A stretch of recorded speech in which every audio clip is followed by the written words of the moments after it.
Welcome back to the Leadership Lab, the show exploring leadership, innovation, and performance breakthrough. Today, we're joined by Mark Robertson, founder of Critical Path Leader. Mark blends practical business results with humanistic leadership, coaching executives and technical teams to improve communication, leadership, and operational performance. Mark, welcome. And to start, tell us about more in your journey and how you moved from television to production into executive coaching. We'd love to listen more about it. Yeah, well, I grew up in the entertainment business. So my entire family were studio musicians in Los Angeles, except for an aunt who was an actress.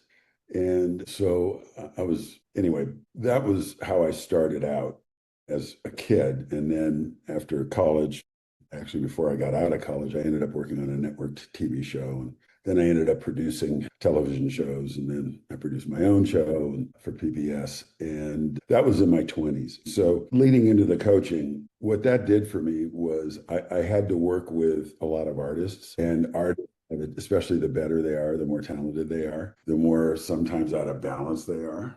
All Really right. nuts. And then the music is like phenomenal, right? But daily life stuff, interacting with people, so on and so forth, sometimes can be difficult. You're right. It's just they're in a myopic state of mind constantly. So, and as a young producer, I had to make a lot of art. I did a lot of music television. A lot of artists do stuff and they didn't necessarily want to, or they were being difficult, or well, difficulty kind of came with it. But my upbringing allowed me to do that really well.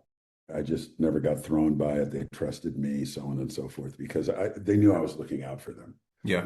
Regardless of whoever had slighted them by having their Perrier not cold enough or whatever it may be. Anyway, that's how I started, and including I play piano.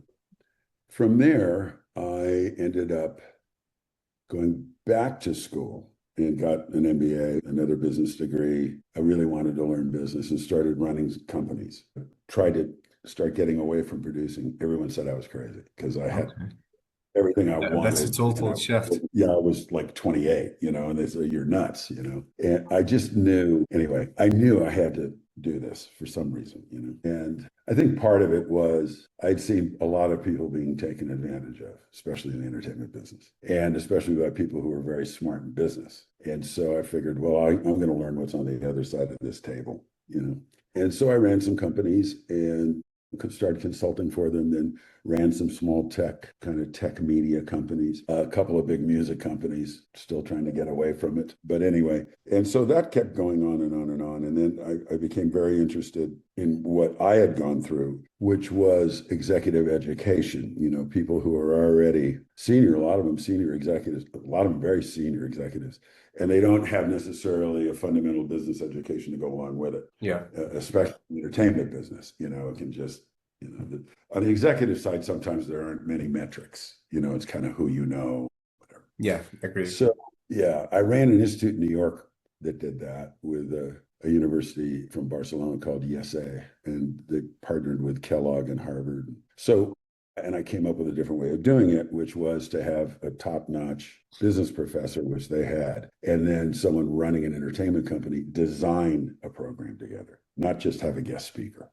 So based in reality more so than just like the theory of marketing or whatever it may be.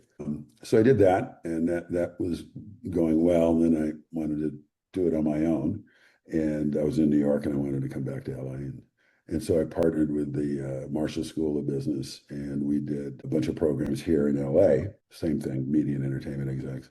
And then someone asked me at a very large television company to coach one of their people. And for me, coach meant football. I had no idea about executive coaches. It was never on my radar anywhere. And I said, well, I don't do that. I do this. They kept pushing and pushing and pushing, You never thought about it that way. Hell no, executive coach. I mean, you get coached in sports, right?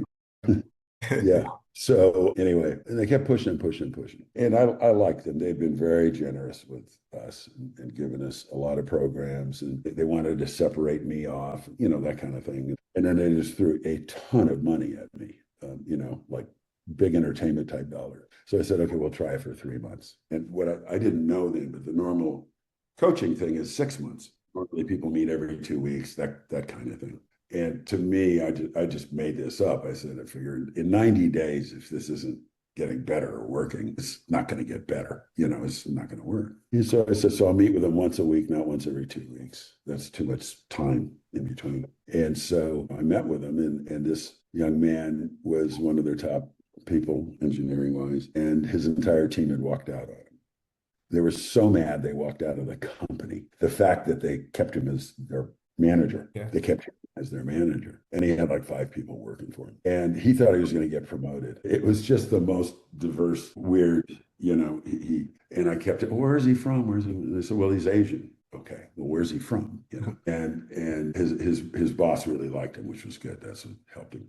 Anyway, he ended up being from Cambodia. He had escaped the Khmer Rouge as a child with his grandparents and parents out of the Vietnam War. And they slept in trees during the day and literally crawled out of Cambodia, walked out at night, went to South Vietnam, made it, went to high school. We pulled out. They ended up getting in prison, and his sister escaped and came to Vancouver, one of the boat people. So they all came over. But his frame of reference was that, even though he had gone to UCLA and a master's in engineering, so on and so forth, while he was learning the language. But his frame of reference always is where, people come from, how they grew up, those influences. And so the root of this guy was, what do you mean you want to go home at 5 o'clock on Friday? To him, that's how you end up in prison or get killed. That's how he thought. So anyway, I coached him. And I taught him a bunch of stuff and, talked to him about all sorts of things in management and how to interact with people. And it worked. And so he ended up actually being, they shelved all promotions that year at this company. And he ended up actually being the only engineer promoted, which was great. He started doing really well. And I think I coached him for a total of maybe 6 months. And today he runs 2 divisions in 2 countries, South America, and here he's got like 700 employees. So, once he got on the right track, that brilliant mind started to, connect with developing some emotional intelligence, which is where I was going with him. And all of a sudden, those 2 things started to merge. And it was like, look out, just basically get out of his way. So that's how it started. Okay.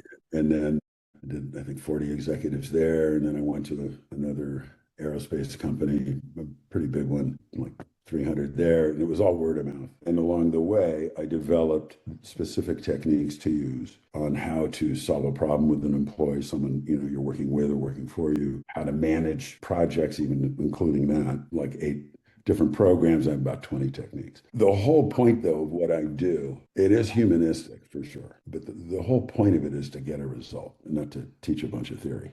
You already have a job. And I'm impatient. I was like a young producer, so highly impatient. So for me, you have an issue, let's solve that issue, and then the next, and the next, and the next. And by the time they're done, they have a whole new kit, of techniques. And the techniques are designed, they're very simple, 4 steps to problem solving, so on and so forth. But they're designed underneath to help you develop emotional intelligence by using them with different people. That was the hard part in creating this stuff. Because I don't think you can teach it. I think you have to feel it, develop it, it's emotion. And that really paid off. That's what worked. Okay. Not everyone actually looks at it like from this perspective. Right.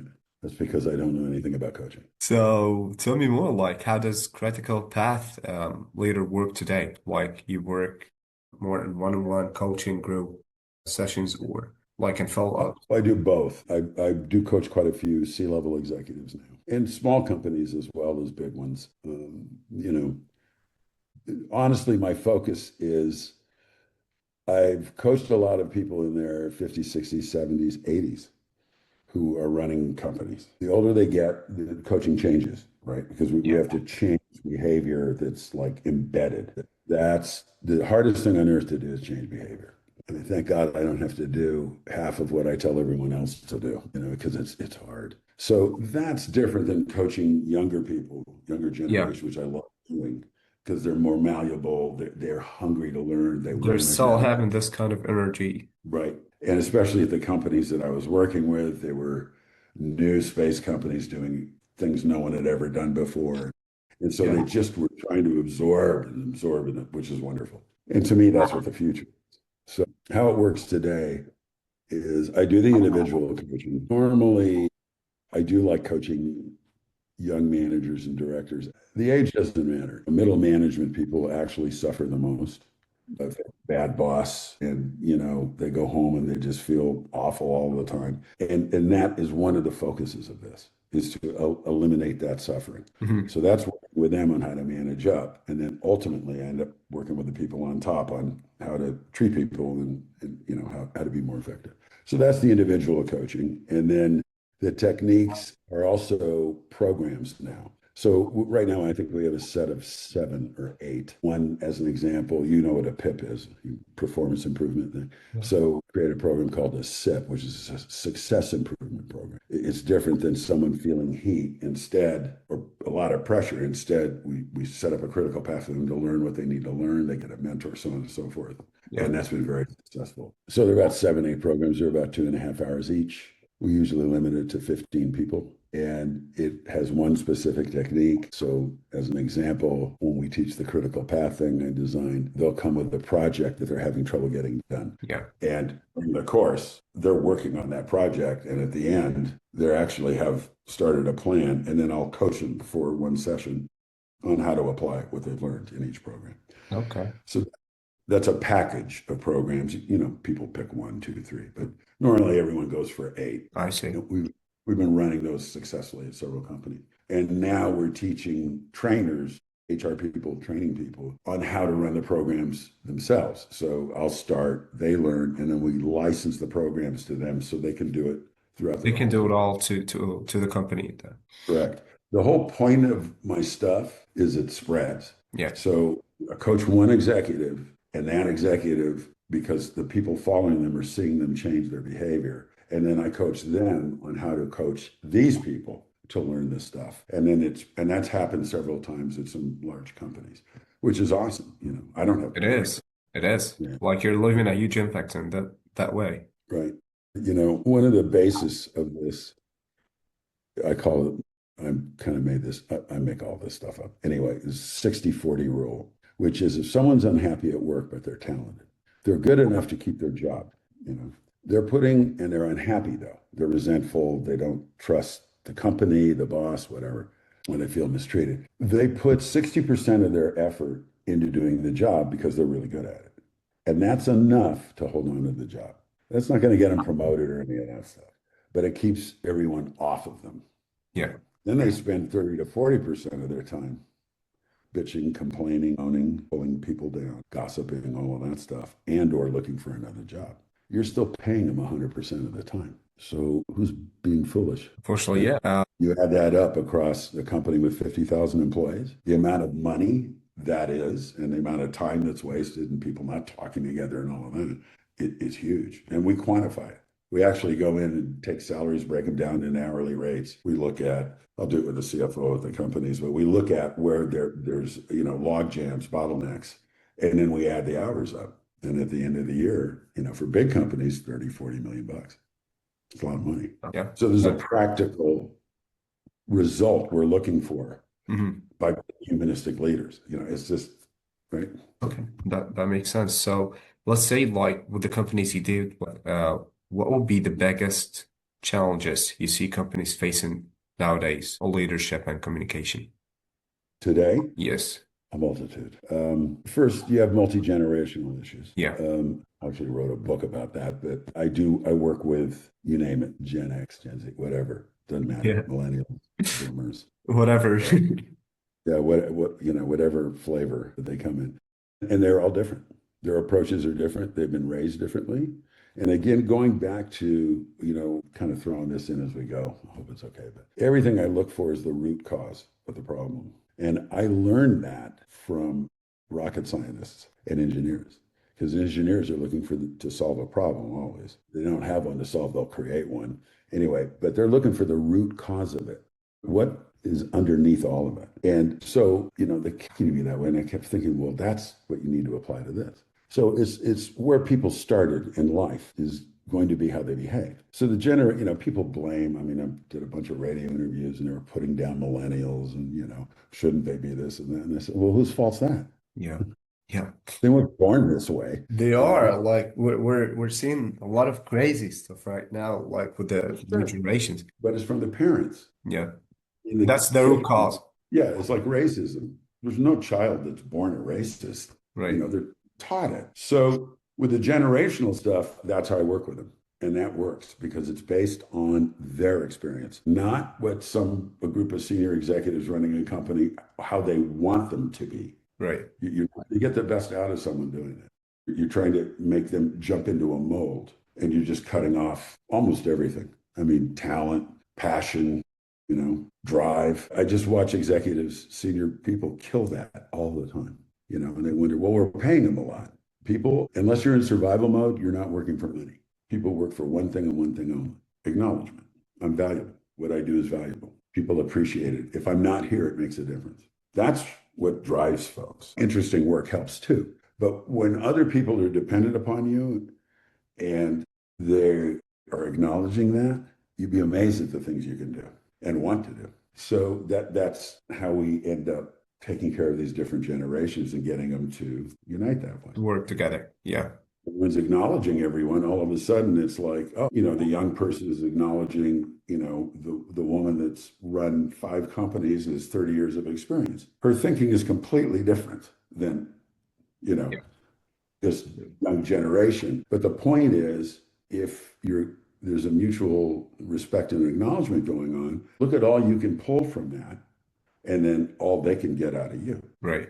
And we're back to one thing, which is dollars.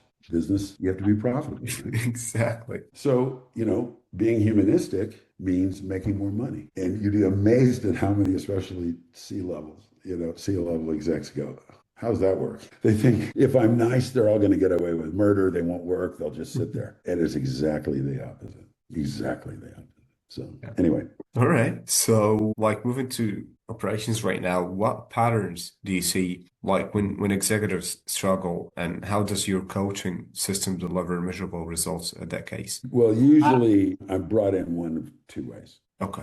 If they're older executives, or they're already C-level, 2 things happen. One, either they're in trouble, Yeah. probably 75% of the time, 80% of the time, that's that. And/or they want to grow, which is a positive. They're not in trouble. They just want to learn more, and they're going to end up now managing 10,000 people instead of 1,000. I mean, Exactly. on companies, They're it's having a much big move at that time. correct. And growth curves are much quicker today. Yeah. So, and most businesses fail in growth. They don't fail because they don't have work. They can't handle it. So anyway, I'm usually called in, let's say it's the trouble stuff, right? It always was going to boil down to trust somewhere. The board doesn't trust them, the employees don't trust them, customers, so on and so forth. So they'll walk in and they'll have a typical issue that they've got to solve quick. Like, I've got to get this entire territory turned around. No one's listening to me. And so I'll go right there on helping them develop trust with these people immediately. Many times CEOs have to travel a lot because I'm coaching them, but it works. It works. I'll have them go there to a distant territory, whatever it may be. They're trying to get something out of them. So Mhm. instead of asking about what the thing they want to get out of them, which they're Yeah. not getting, they go there and they ask about them.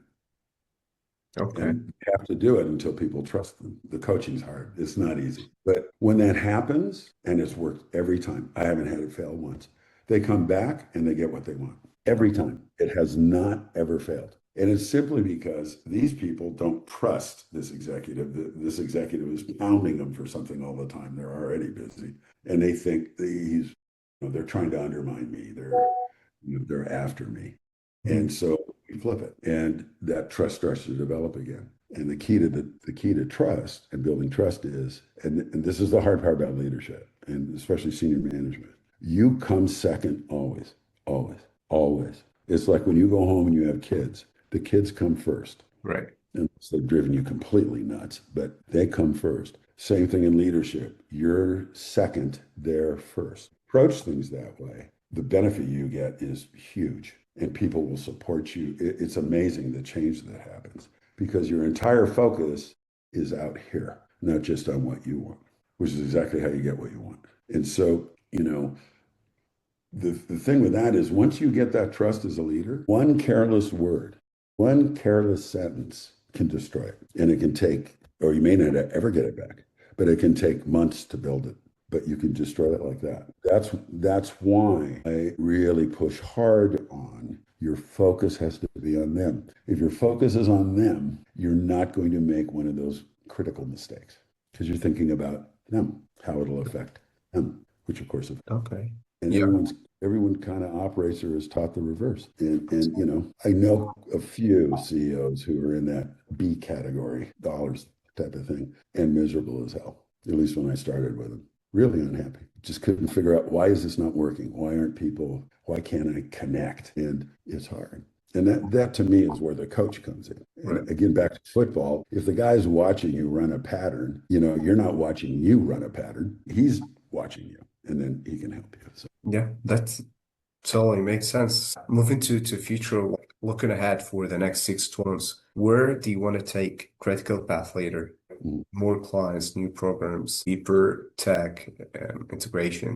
all three. I mean, the point of the program, a long time ago when I first started at one of the aerospace companies, I was coaching a lot of young people, incredibly smart. And they wanted to build an app with my stuff in it, because they had to just see me all the time. And, at one point I think I was doing 65 sessions a week or something. And, that's a lot. Yeah, it is. Yeah, probably doing a few with my eyes closed. They just didn't notice. So they tried to do that, and it was difficult to manage and do all that. So then I started building these programs. I saw how effective they were in like 2 hours, and it was less expensive because you can put 10, 15 people. So each, it's like 1,000 a seat, something like that. And all of a sudden, companies they don't want to invest where they should, which is middle management, the younger people coming up, the next generation of leaders. And lots of times, because, quarterly reports due, you're publicly traded, all of that. So they're focused on above all the time. But here is where the future is, right? So if you do this now, in a very short period of time, 6 months to a year, you can see a huge change. But so they'll spend the big bucks up here, but not here. So the programs were designed around that. Same stuff as quickly as possible. 2 hours, inexpensive. So we're pushing the programs around the country and overseas as well. We're putting that out there now as a source of the same stuff I coach people on. It's the exact same techniques. You don't get as much time, but it is designed for you to solve something. And when people solve something, they remember what they learned. So again, it's not a lot of theory. It's all practical. Say this, do this, so on and so forth. React this way. So pushing the programs, then the licensing of the programs, because the more people we train to do them, the more it spreads. And to be honest, I mean, it's been 50. It's hard to believe. I thought it was like 5, but it takes, at least for me, it takes that long to be really confident in the product, in the techniques, that I know someone else teaching them, it'll continue to spread and work. And we've just hit that in the past year. So that's where we're going with that. I'll do a lot of stuff online, like an intro, that kind of thing. Most of the coaching now is not in person. That's COVID, right? So, I mean, I've clients all over the country and in Europe as well. So spreading it through the programs is really critical. And then more C-level executives, normally what happens is I'll start with one and then I'll do all the C-level executives and then the next level down coaching individually. But then especially when they see a result. Exactly. Now that's now going down. Yeah. And then the middle managers and younger people are learning the same stuff in the program. Right. And now the two meet. So, that's the push. That's the push. I have another book that's going to come out based on Unity. It's not complete yet, but that's really interesting. Yeah. I have one out that's called Working with Millennials, but I did that or something like that. So, but that's the main focus now. Is I know it works. People really, I mean, I run into people all the time. I know sometimes I don't remember them, but they took a course and said, God, that course is really great, and it's like 5 years later, 6 years later, I'll get an email, the technique you told me about how to cool my temper really helped because I was about to blow it at my boss, that kind of thing. So I know it's been working, and now we're confident in really getting it out there. Again, the whole thing is designed, people get a result the next day. The next day, they'll solve a problem that they couldn't solve before. So always within a week, they get a result, always, unless they're not listening. I see. That's really awesome. Okay. I can see how confident you are in this, like with spending that much time doing that. Tell me more, like, how do you see coaching right now with AI tools, not to replace judgment, but to amplify leaders' effectiveness. I was asking more about coaching evolving right now with AI tools that we Uh-huh. kind of see nowadays, not replacing judgment, but to amplify leaders and effectiveness. I think, I'm writing an article about that as well. So the key with AI is always going to be, it's interesting. When the guy who's CEO of NVIDIA, he said the other day, if you don't want your job to be affected by AI, become a plumber. Yeah. And I understand where he's going. I wouldn't quite put it in those terms, but you're not going to replace a human being. Not. AI is never going to, even though it gets very personal, it gets to know you, so on and so forth. It can't look at your face and see where you're at. And I coach that. It's called person before task. Look at the person before you give them something to do. See what Yeah. kind of condition they're in, right? You have to see that. You have to feel it. AI, maybe down the line, but it's certainly not going to be able to do it now. And many CEOs, the article's not out yet, but many CEOs of actually AI companies are saying humanistic skills, majors in history, English, the arts, the liberal arts, are more valuable now. That's what they're looking for. They're not Mhm. looking for necessarily the technical skills. Yeah. Because a lot of the technical stuff, it's true. Basic stuff, AI can handle, obviously, Right. really well. But they're looking for people who can lead people, not lead AI. Yeah. And It has to be like we have to deal with it as a tool and to do like to deal with it the right way. correct. But so much has been focused on the technical aspect of stuff. Like software developers, ouch, it's going to be tough for Mhm. them. But at the same time, I've coached a lot of them. Now they're leading teams, Yeah. right? Because they develop this other side. Usually, like great musicians, that's where I learned this. Incredibly talented, like up here, the really great ones. And their people skills are here. They just, no one taught them. They never learned it. All they did was practice 5 hours a day, right? So Yeah. they're way out of whack. So what we're doing is trying to do this, take this part and start applying it over here and Right. get this more equal. So with AI, it is a wonderful tool. I mean, I use it like to take notes, right? To remember specifically what was said, Yeah. uh, kind of thing is just amazing, to do quick computational stuff when it comes to business stuff and projections and so on and so forth. I use it all the time for that. And obviously research is the quickest way to find out something is, Right. the only thing is you have to double check this stuff. I'm a pilot, I fly planes, and I used AI once to try to figure out a route. And I ended up going back to, the weather brief from the FAA because the route, Yeah. I wouldn't be here right now. So you got to check it. I think some of it is overblown. I think, I'm old enough to remember the tech bubble crash. And there's a lot of it that has like been pumped up and, is there a bubble? Yeah, there is. So we'll see how it shakes out. But the thing to keep in mind and like with AI, what I'm constantly coaching people on is stop being afraid. Stop. You're not going to get anywhere being scared of it. Then you're in the back seat and you're letting it drive. And trust me when I tell you it doesn't necessarily know where it's going, right? So don't be afraid of it. Instead, you embrace it as a tool, but develop the other skills that it doesn't have, which is Yeah. with people. Correct. So the other part of that is people, I mean, when I coach them, they solve problems quickly, all of that. The whole world isn't just going to adapt to AI like that. It's not going to happen. There's always a learning curve and an adoption curve. There's early adoption, right? And then there's everybody else. And it takes time to do that. So being fearful of it isn't going to help. Learning about it absolutely will help. So learn it. And then you're going to get hired because you can use it as a tool. Right. But at the end of the day, no one's going to hold up ChatGPT and sue it for making mistakes on strategy that deflated the stock value. Yeah. Yeah. Whoever's running the show, that's who they're going to go to. And so, just flip it a little bit.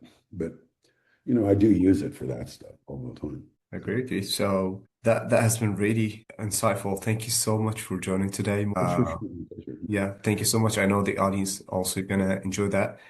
Thank you for sharing your approach and coaching experience and everything. You bet.